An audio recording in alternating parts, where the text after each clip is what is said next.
Okay, so today we're going to be looking at how to factorize quadratic expressions and more importantly, how to factorize monic quadratic expressions. Now, what does that monic mean? Well, monic has the prefix of mono, meaning one, similar to that of monochromatic, meaning that you have one color, or in science we have carbon monoxide, meaning that you have one oxygen bound to it, or funnily enough, people with one eyebrow having a monobrow.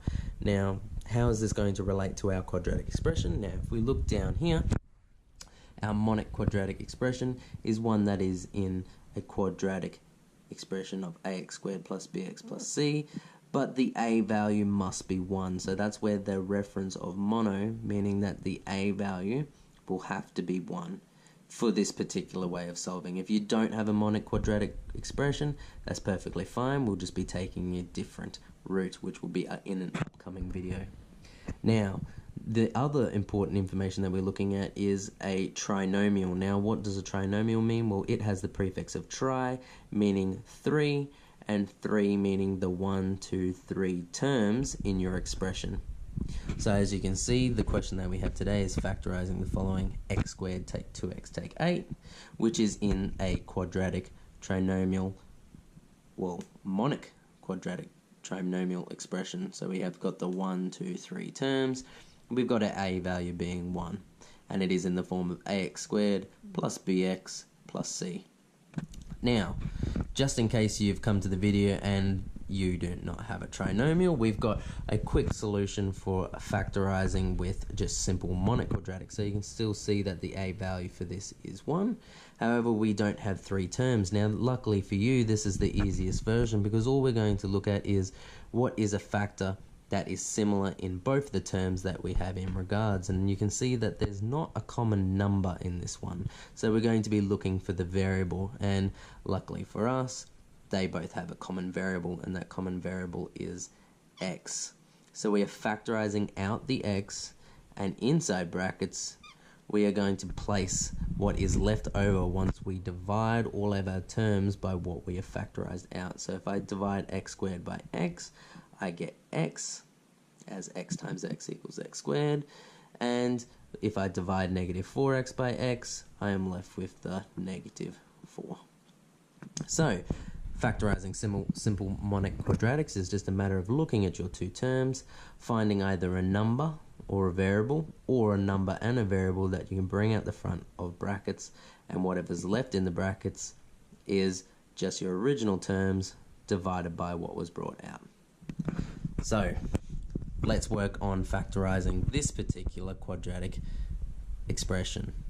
Now, there is a particular method that we could take, and that is the cross method, and if you'd like to look that up, that would be a very useful tool for you, especially for expressions where they are not monic.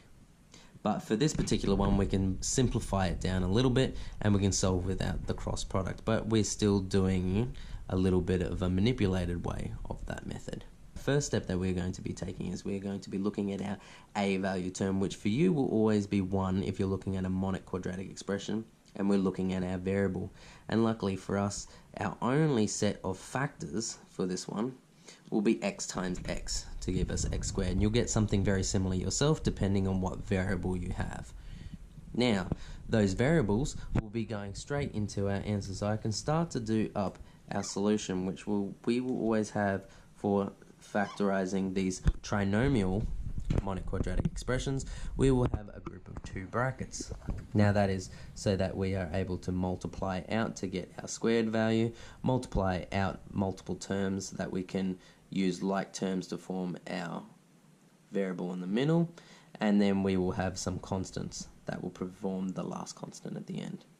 Now, these values that are in our, or have been produced to produce our a value, will be going into the solution at the start down here. Now we're going to be concentrating on our factors for our c and how they relate to our b value. So our first step that we can take is, what are all of the different factors of a negative 8? So we can list them out. Negative 8 and 1. We can also have 1 and negative 8. We can also have 2 and negative 4. and we can also have 4 and negative 2. Now, that's a lot of factors for this particular example, and we can't have all of them going into our solution. So what we're looking for is which one of these factors, which are multiplied together to make the C, what happens if their sum is negative 2. Now, with the cross product method, you'd be looking at timesing the x by this, and your two solutions would add to be the middle. But for this one, we're just looking at which ones add together to make our b value, and our b value is negative 2. So which one of these will add together to make negative 2? So we found our products. This one would give us negative 7. Well, that's a no-go. This one would also give us, appears I've done the exact same one. Sorry, negative 1 and 8. This one would produce us with positive 7. This one here, 2 and negative 4, well, that adds together to make negative 2. Let's check with our last factor, 4 and negative 2, that makes positive 2, so that's a no-go. So our factors that we're looking at for factorizing out the expression would be 2 and negative 4.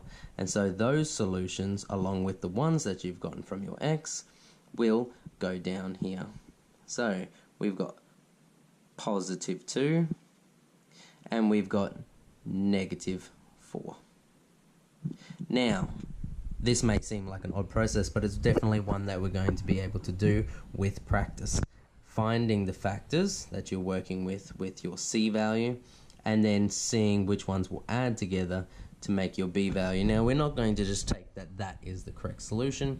We want to ensure that we have done the method correctly. So every time that you're finishing a factorizing problem, you should be doing expansion, which is the opposite of factorizing, to check that your solution is correct. So we're going to do that now using FOIL.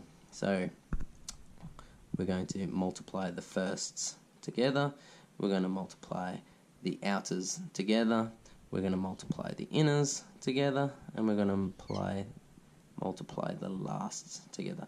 So x times x, well, that's going to give me x squared. X times negative 4, well, that's going to give me negative 4x.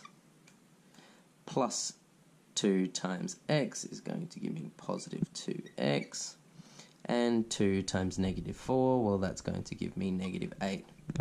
Now, at the moment, this doesn't look like what we started with, but you'll notice that x squared and negative 8 are by themselves. They don't have any like terms, but negative 4 and positive 2, well, they're like terms because they have the same variable with the same power.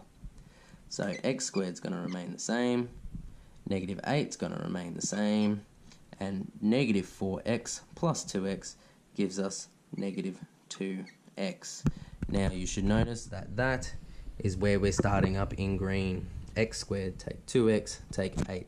So we have checked our solution, and it is justified that it is correct, which is fantastic. So let's get on to a problem that you can practice yourself. Okay, so here's our second problem. I will get you right now to pause the video, practice this question yourself, and then we'll come back with the solution.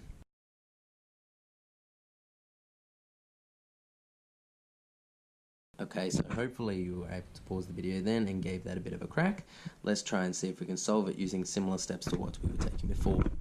So, first things first, we're looking at our a value, which we know our factors for x squared will remain the same for both this problem and the previous problem, and that is our factors are x and x. Excellent. So now let's look towards what are our factors of our c value, and then we'll relate them to our b. So let's think about all the factors that we have for negative 18. So we've got negative 18 and positive 1, negative 1 and positive 18. We also have 9 and negative 2. We also have negative 9 and positive 2. We also have 6 and negative 3. And we also have a negative 3 and 6. So you can see there is an abundance of more factors that we have for this particular problem, and that's not any concern to us.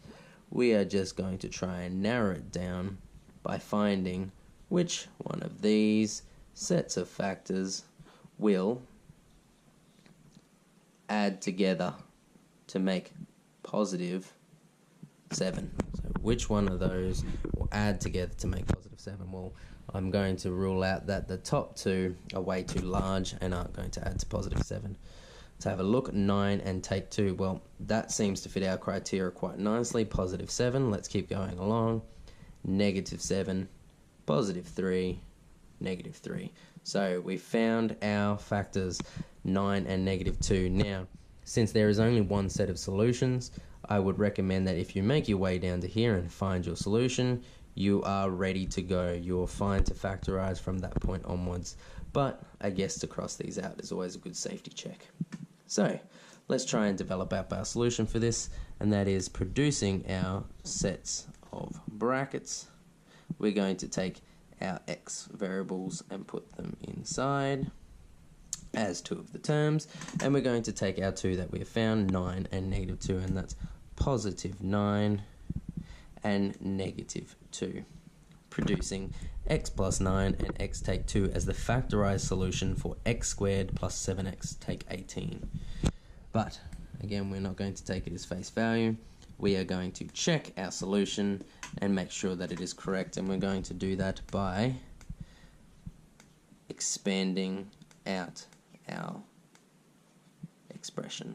So we're going to do x times x gives us x squared, x times negative 2 gives us negative 2x, positive 9 times x gives us plus 9x, 9 times negative 2 gives us negative 18, and solving for our like terms, we remain with the x squared, take 2x plus 9x gives us positive 7x, and our negative 18 remains the same, which, if we check with our original solution, x squared plus 7x take 18, x squared plus 7x take 18, we have justified our solution is correct. Congratulations on completing this maths tutorial. Hopefully it was helpful to you in understanding this concept. If so, feel free to peruse our other video tutorials for a wide variety of beginner to advanced math concepts, and I will see you next time.